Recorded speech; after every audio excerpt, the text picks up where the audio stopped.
Welcome to the fun side of YouTube.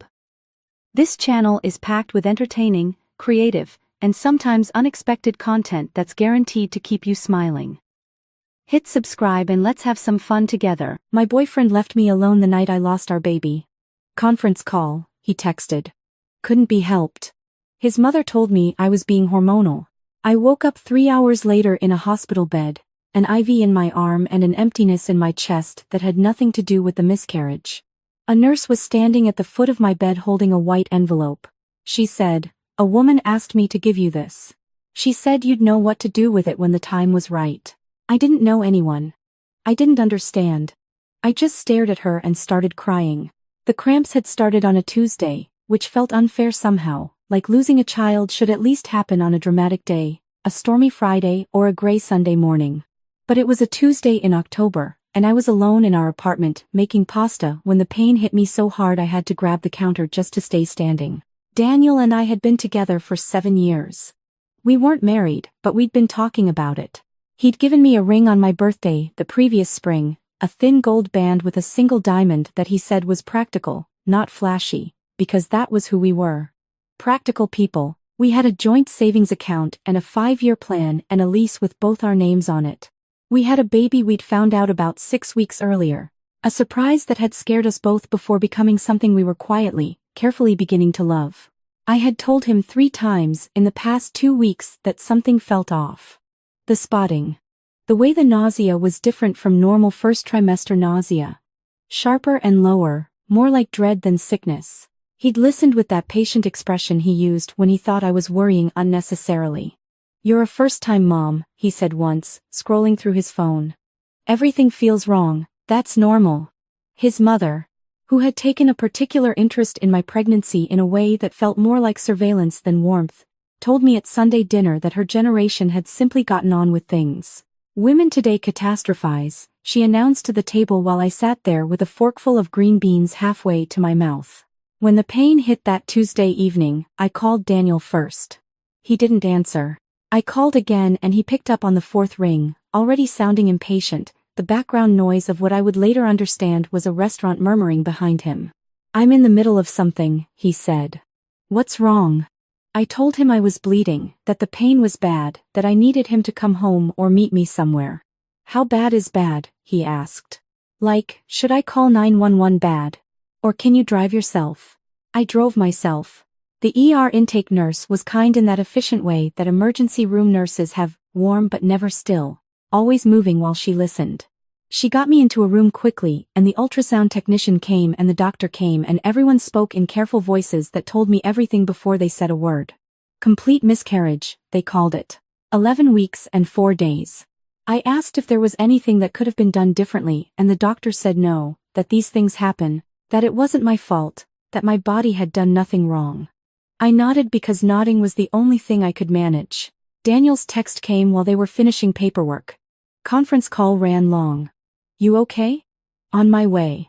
He arrived 90 minutes after that. I was already in a private room by then, hooked to an IV for fluids, staring at the ceiling. He came in smelling faintly of wine and something else I couldn't identify at the time.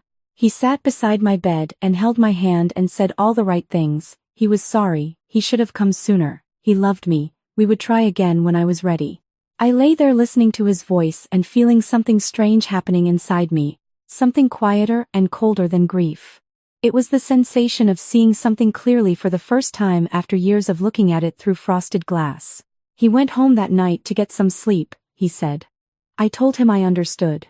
I did not sleep. I lay in that room with its humming monitors and its antiseptic smell and I thought about 7 years. I thought about his father's retirement party, which he'd missed because of a work trip. I thought about the time I had pneumonia and he'd slept on the couch for a week because he couldn't afford to get sick before his quarterly review. I thought about every moment he had chosen convenience over presence and how I had found a way to reframe each one, to make it make sense, to smooth it into something that fit my story of us being solid and practical and real. I thought about our baby. On the second morning, a different nurse came in, not the one from the night before. She was older, somewhere in her 60s, with silver hair and the kind of calm that comes from having seen everything. She took my vitals and wrote something in her chart and then she paused at the foot of my bed and looked at me directly, the way medical professionals almost never do. "How are you feeling?" she asked. Not in the clinical way. In the human way. "Like I don't know anything," I said. She nodded like that was the right answer. Then she reached into her pocket and placed a white envelope on my blanket. My first name was written on the front in handwriting I didn't recognize, careful and even, the kind of handwriting that belongs to someone who was taught penmanship as a child. "A woman came by early this morning," the nurse said. "Before visiting hours. She specifically asked for you by name and by room number. She said to tell you she was sorry she couldn't stay, but that you'd understand why when you read it." She paused. "She paid your hospital bill, sweetheart. The full amount. It was already cleared by the time I came on shift." I stared at the envelope. "Who was she?" "She didn't give her name. But she asked about you. She asked if you were alone last night." The nurse's expression was gentle but deliberate. "I told her you were." After she left, I sat with the envelope for a long time without opening it. I'm not sure why. Part of me was afraid of it, the way you're afraid of something that seems to know more about your life than you do. Part of me thought that if I didn't open it, I could still believe I was simply a woman who'd lost a pregnancy and whose partner was imperfect but present. That we were going to be okay. But I thought about that wine smell. And the 90 minutes. And the restaurant noise in the background of a conference call. I opened the envelope. There was a photograph inside. It was Daniel, younger by maybe 5 or 6 years, wearing a suit I'd never seen, standing in what looked like a hotel lobby. He was smiling. His arm was around a woman with dark auburn hair and a bright, unguarded laugh frozen mid-expression. They were both holding champagne glasses. Behind them was one of those small chalkboard signs that restaurants put out for private events. I could only read part of it, but the part I could read said engagement. I turned the photo over. Nothing written on the back. Beneath the photo was a folded piece of paper, and beneath that, a copy of a bank statement I didn't recognize with a name at the top that wasn't mine. The bank statement had been highlighted in 2 places, large transfers, one for $40,000 and one for $28,000, both made in the same week, both marked with a memo line that said Home Renovation Fund. I unfolded the letter. It began. "Dear Lauren, you don't know me. My name is Nora.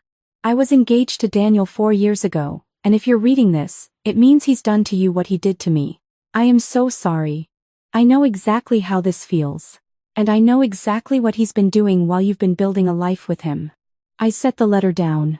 I picked it back up.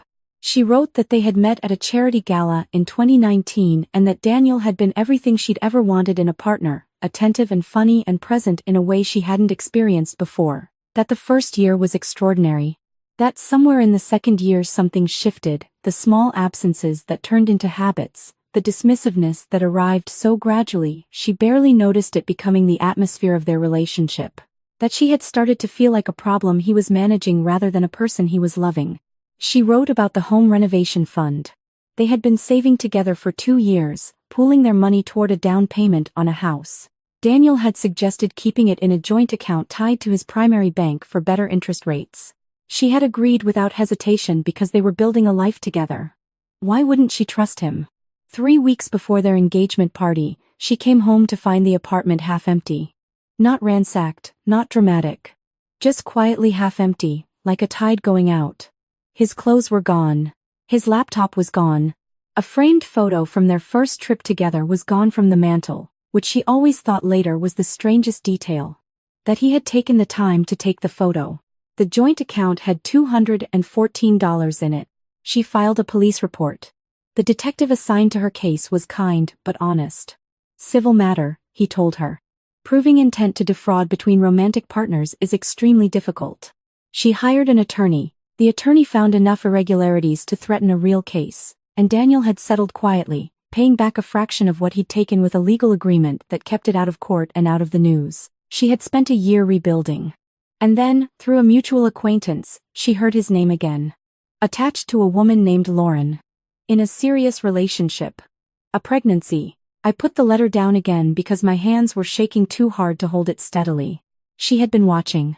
Not obsessively, she wrote, but carefully, the way you watch a storm system forming offshore when you know what those clouds mean. She had seen the signs that I apparently had not been able to see. Or had not let myself see. The letter continued on a second page. She wrote that she knew about the account. The personal investment account Daniel kept in his name only, the one he told me was from a settlement from a minor car accident years ago and that he preferred to manage separately for tax reasons. She knew because her attorney, in the course of investigating Daniel's finances during their legal dispute, had discovered that Daniel had a pattern of maintaining parallel financial lives. The account wasn't from any car accident. It had been built over years from a combination of redirected joint savings and what appeared to be undocumented loans from a small business he co-owned, loans that were repaid to him personally rather than to the business. She wrote that she wasn't telling me this to frighten me. She was telling me because she wished someone had told her. At the bottom of the letter was a name and a phone number. Underneath the name, she'd written 3 words: call her. Trust her. The name was Claire Ashworth. I didn't call that day. I lay in that hospital bed and I cried until the crying became something quieter and more internal. Daniel came back in the afternoon with a coffee from the place I liked, and flowers from the hospital gift shop, still in their cellophane wrapper, and I watched him arrange them in the plastic water pitcher they give you for a vase, and I thought, I don't know you. I thought it with a kind of stillness that surprised me. Not rage. Not devastation. Just clarity. Arriving after a long time of being absent. You're going to come home tomorrow, he said. And we're going to take a few days and just rest. Both of us. Sure, I said. He didn't notice anything different in my voice. That told me something too. I was discharged the following morning. Daniel was at work, which he'd apologized for, back-to-back meetings he couldn't reschedule. I took a rideshare home, sat in the back seat with Nora's letter in my bag and looked out the window at the city moving past, and I thought about patience. About what it requires. About what it costs. I called the number from my bathroom with the door closed that evening. Claire Ashworth picked up on the second ring. Her voice was low and precise, the kind of voice that doesn't waste words or warmth on people who haven't earned either. Lauren, she said, not a question. I wondered when you'd call. How did you know it was me? Because Nora told me to expect your call, and you're calling from a number I don't recognize, which means you're being careful. A pause. That's a good instinct. I asked her how she knew Nora. She told me Nora was her younger sister. That she had watched Daniel take apart her sister's life with the patience and precision of someone who had done it before. That when he resurfaced 4 years later in a serious relationship with a woman she'd been quietly researching, she had started making plans. What kind of plans? I asked. The legal kind, she said. The kind that require patience. I asked her what she needed from me. She was quiet for a moment in the way that lawyers are quiet when they're choosing exactly how much to tell you. Nothing yet, she said. I just need you to know that you're not alone in this. And I need you to not say anything to Daniel, until I tell you it's time. I asked how long. Not long, she said. He's already made some moves that are going to be very useful to us. He just doesn't know it yet. Over the next 2 weeks, I went back to my job and cooked dinner and slept beside Daniel in our bed and was a woman I had never been before, someone watching her own life from a slight distance, cataloging details, noticing patterns I had previously refused to see. The nights he came home late smelling of something warm and social. The way he tilted his phone away when messages came through. The shift in his attention whenever his mother called, a change in register that transformed him briefly into someone younger and less certain. I thought about Nora. I thought about the home renovation fund. I thought about what it means to trust someone so completely that you don't notice them building an exit behind your back. Claire called me 10 days later and asked if we could meet. Not at my apartment. A coffee shop in a neighborhood neither of us lived in, a clean, well-lit place with small tables that made private conversation impossible to overhear because everyone was so close together that keeping your voice low was simply how you operated. She was already there when I arrived. She looked nothing like Nora, who had been warm and open-faced in the photograph. Claire was measured and angular, someone whose emotions appeared to run very deep but whose surface gave nothing away. She shook my hand, not a hug, a handshake, which I somehow found more reassuring than comfort would have been. She ordered tea and waited until the server was gone before she spoke. I want to tell you what Daniel has been doing, she said. And then I want to tell you what we've been doing. And then I want you to ask me any question you need to ask. I nodded. She opened a folder and slid a document across the table. It was a bank statement, but not the one Nora had sent. This one was current. My name was on the joint account at the top. She'd highlighted 2 lines, dated 6 weeks apart. 2 transfers out, one for $15,000 and one for $22,000, both moved to an account number I didn't recognize. I had not seen these. The joint account was the account Daniel managed. He handled the bills, he'd told me early on, because he was better with numbers and it simplified things. I had believed him. He started moving money the week after you told him about the pregnancy, Claire said. The room went very quiet around me, even though nothing had actually changed. He's done this before, she continued. With Nora. The pattern is identical. He builds the joint account up over time, establishes himself as the person who manages it, and then when he's ready to exit, he starts moving funds out in amounts large enough to matter but small enough not to trigger immediate alerts. Why after the pregnancy? I asked. My voice came out even, which surprised me. She looked at me steadily. Because you becoming a mother would have made leaving significantly more complicated. Legally, emotionally, financially. I think the pregnancy accelerated his thinking. I sat with that. He also recently increased the life insurance policy he has, naming himself as beneficiary on a policy you both hold, she said. He did it 3 weeks ago. Something cold moved through me. I want to be very clear, Claire said. I am not suggesting he intended you physical harm. What I am suggesting is that he was preparing for contingencies. In case things didn't go the way he planned, in case you became a financial liability rather than an asset. I thought about the hospital. About lying there in the dark while he was at dinner. About the wine smell and the 90 minutes and how he had known where I was and had chosen anyway. What have you been doing? I asked. Claire set down her tea. 2 months ago, I started attending the same downtown business, networking events that Daniel frequents. He has a type when it comes to professional contacts. Women who are new to the city, or at least new to his circle. Accomplished but not connected to anyone who would recognize him. Interested in investment and finance. She paused. I am all of those things and I am very good at listening. I stared at her. You've been meeting with him. Professionally, she said, and the word was precise.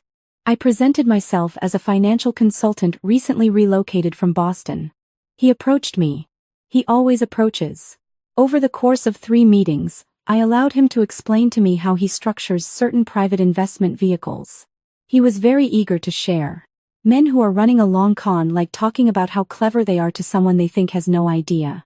She slid another document across the table. It was a contract.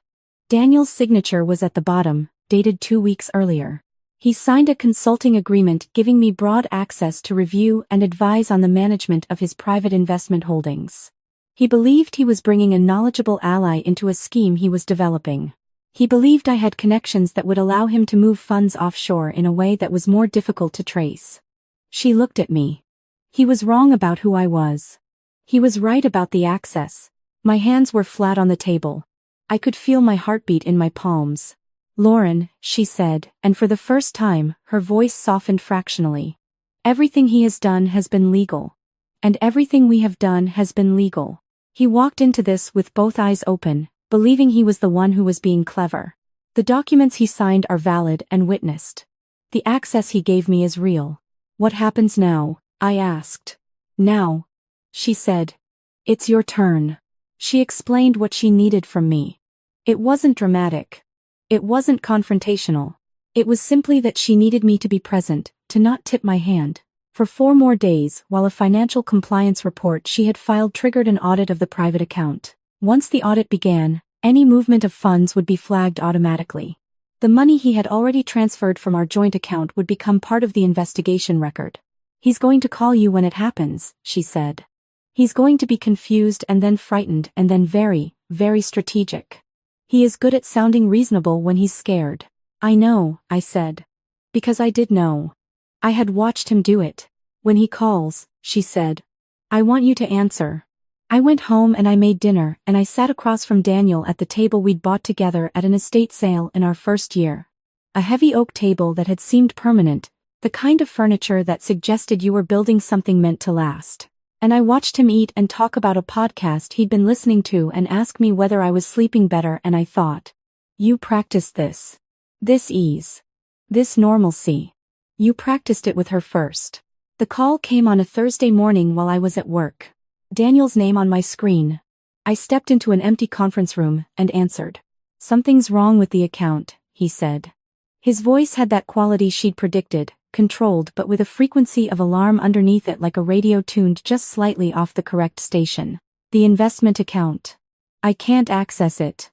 There's a hold." "Which account?" I asked. A pause. "The private one. From the settlement." The lie was so practiced it would have been invisible to me 2 months ago. "That's strange," I said. "Do you know what triggered it?" "No. That's why I'm calling. I'm trying to figure out who authorized this." Another pause. Longer. "Have you talked to anyone about our finances recently? Anyone new?" I thought about Claire's face across the coffee shop table. Her steady hands. Nora's letter. The photograph. The home renovation fund. The $37,000 gone from our joint account. "Not that I can think of," I said. He was quiet for a moment. "Okay. I'm sure it's just a compliance thing, I'll sort it out." "I'm sure you will," I said. I heard him exhale, reassured. He told me he loved me. I told him I had to get back to a meeting. 2 hours later, Claire texted me a single line. "The audit is active. All accounts frozen pending review." My phone rang again that evening. Daniel's voice had lost its controlled quality entirely. He was at the apartment when I got home, sitting at the kitchen table with his laptop open. And he looked like a man who had been running a very long distance and had just realized he wasn't going to make it to the finish line. "There's a compliance review," he said. "Someone filed a report. Someone with access to my account records." He looked up at me. "Lauren, is there anything you want to tell me?" I set my bag down. I thought about Nora writing that letter in the knowledge that she'd never be able to take back what she lost, but that she might be able to prevent someone else from losing it. I thought about 4 weeks in a hospital room wondering if someone who loves you will show up. "There's something I want to ask you," I said. "Where were you the night I called you from the hospital? Before you came?" He opened his mouth and I saw the calculation happening behind his eyes, the same calculation that had been happening for years while I thought we were simply living our life. "I told you," he said. "Conference call." "You came in smelling like wine," I said. "Conference calls don't usually involve wine." He looked at me for a long time. Then he closed his laptop. "Whatever someone has told you," he said carefully, "you need to understand that it's not the full picture." "I know about Nora," I said. The name hit him like a physical thing. I watched it land. "I know about the home renovation fund," I said. "I know about the $37,000 from our joint account. I know about the life insurance policy you increased 3 weeks ago. I know about the consulting agreement you signed." I paused. "I know about the account that was never from any car accident." He was silent for a long time. When he spoke again, his voice had changed. Not to remorse. To something that had always been underneath the warmth, something functional and cold. "You can't prove any of that," he said. "I don't have to," I said. "The audit team does." He stood up. "This is fraud, Lauren. Whatever this woman told you, whatever she had you do, this is illegal and I will prove it." "She had me do nothing," I said. "You called her. You invited her to those meetings. You explained your investment structures to her. You signed the consulting agreement." I picked up my bag. "You signed it 3 times, Daniel. She told me you were very thorough." He said my name. He said it the way he had said it in that hospital room while the monitors beeped and I was an emptied-out version of myself, the way that had always made me feel held. It didn't work anymore. I called Claire from the sidewalk outside our building. She answered immediately. "He knows," I said. "Good," she said. "That means we can move to the next part." The next part was a meeting, 2 days later, at the offices of a firm I'd never heard of in a building downtown with a lobby full of uncomfortable modern furniture and the particular silence of places where serious financial consequences are sorted out. Claire was there. Nora was there. Seeing Nora in person was strange and not strange. She was smaller than I'd expected from the photograph, and older, not old, but with something in her face that hadn't been there in that champagne glass moment. An awareness that lived just behind her eyes. A knowledge that some things don't go back to the way they were. She stood up when I came in and hugged me without asking, just opened her arms, and I let myself be held by a woman I'd never met who understood exactly what I was carrying. "I'm sorry," she said. "For both of us. We sat across from the compliance attorney together, Claire beside us, and we listened as the findings were explained. The transfers from the joint account were recoverable under fraud statutes given the documented pattern. The private investment account would be subject to full review and probable restructuring under the consulting agreement terms, which Claire had written with exactly this outcome in mind. The life insurance policy had been flagged for investigation given its timing relative to documented financial manipulation. His employer, contacted as part of standard compliance procedure, had discovered that the private investment account had received what appeared to be improperly redirected funds from a business expense account he managed. He was terminated that afternoon. His attorney, contacted about representation in the compliance matter, declined the case when the retainer check bounced. Claire walked us out of the building into the October afternoon. The same month it had started. The air had that particular clarity that comes after rain, everything sharper than you expect. What happens to him now? I asked. He settles or he litigates, she said. If he's smart, he settles. The civil findings alone create a record that makes litigation inadvisable. She looked at me. He'll be fine in the long run. Men like him always are. But fine is very different from what he had planned. Nora slid a folder across to me. It contained a single document. My name at the top. The amount below, it was the $37,000 that had been moved from our joint account, plus recovery fees, plus the portion of her own settlement that had been designated for exactly this purpose, for the next woman, if there was one. There's also an apartment, she said. Month to month, already paid through the end of the year. It's small, but it's yours, if you want it. I didn't know if you'd want to stay in the old place or not. I thought about the oak table at the estate sale. The ring he'd called practical. The pregnancy test I'd taken alone in the bathroom at 6 in the morning, standing there in the dark holding it. I don't want to stay, I said. She nodded like she'd expected that. The apartment was on the 4th floor of a building 3 neighborhoods over. With windows that faced east and morning light that came in at an angle that felt almost aggressive in its brightness. I moved in on a Saturday with 2 carloads of things and a sense of starting that was so unfamiliar it felt like a different language I was learning to speak. Nora helped me carry boxes. She brought soup, actual homemade soup, and we sat on the floor of the empty living room and ate it from paper bowls while the city hummed outside the windows. She told me about the months after Daniel, the ones she called the inventory months, where every day you find out what you actually have, what you actually are, underneath the life you thought you were building. It's not all bad, she said. Some of it is genuinely surprising. I thought about that. I was still thinking about it weeks later when I ran into Claire at a coffee shop near my new office. She was with 2 women I didn't know, and she waved me over and introduced me and we talked for 40 minutes about nothing connected to Daniel at all. Just work and the city and a restaurant that had opened nearby that everyone seemed to have an opinion about. Walking home, I thought about patient women. About what it actually means to win differently. Not the dramatic version, not the scene you imagine when you're in the worst of it. When winning looks like watching someone suffer the way they made you suffer. The real version is quieter than that. It's an apartment with good light and a bowl of soup on the floor and the knowledge that the next time someone tries to tell you that you're catastrophizing, you'll know the difference between that and the truth. Months later, I heard through the mutual acquaintance network that Daniel had moved to another city. That he was working at a firm smaller than the one he'd been fired from, going by his middle name professionally, which is what people do when they're hoping geography and a small rebranding will be enough. Apparently his mother told people at her church that he'd made some bad investments. I don't know if he's learned anything. I don't know if men like that do. But I know that somewhere in another city there might be a woman building a life with him, sharing an account, believing in a 5-year plan. And I know that Nora keeps a folder. That Claire keeps her contacts current. That there are women who have survived things and come out the other side not broken but precise, patient in the particular way that comes from having had all the time in the world to decide what they actually want justice to look like. Patient women win differently.